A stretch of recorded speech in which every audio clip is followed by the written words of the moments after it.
Imagine your school being shut down. What would your first thoughts be?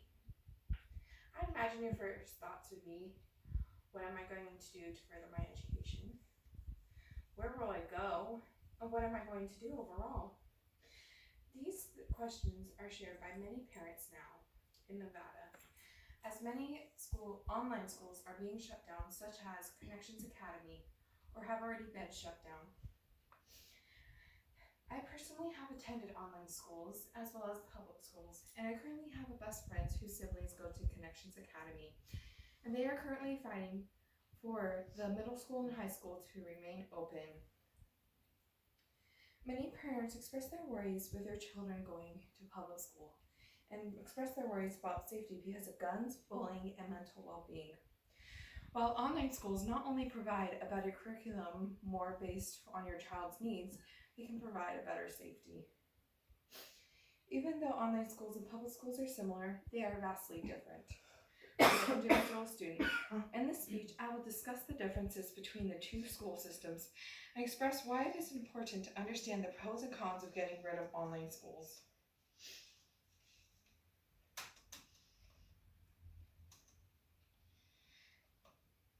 As we are talking about the two school systems, let's reflect on how similar they are and what makes them different.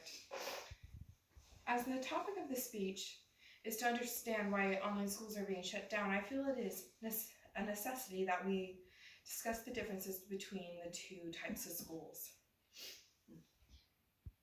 Many may not think much is in common between the two types of schools. One's an online platform and one's more public-based.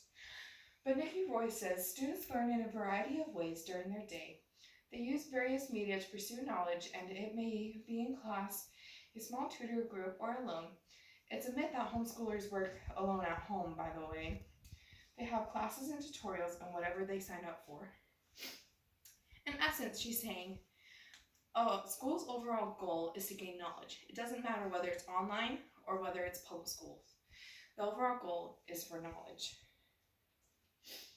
Another thing is the experiences that one gets. At public schools, people get more of a social experience where they can participate in clubs and sports. Whereas online schools, they get a more personalized experience and more of a curriculum tailored towards them.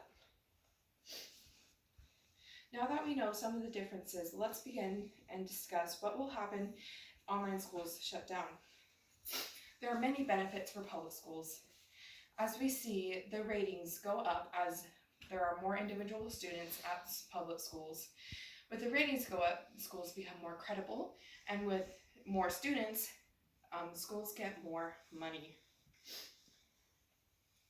And in the Nevada plan,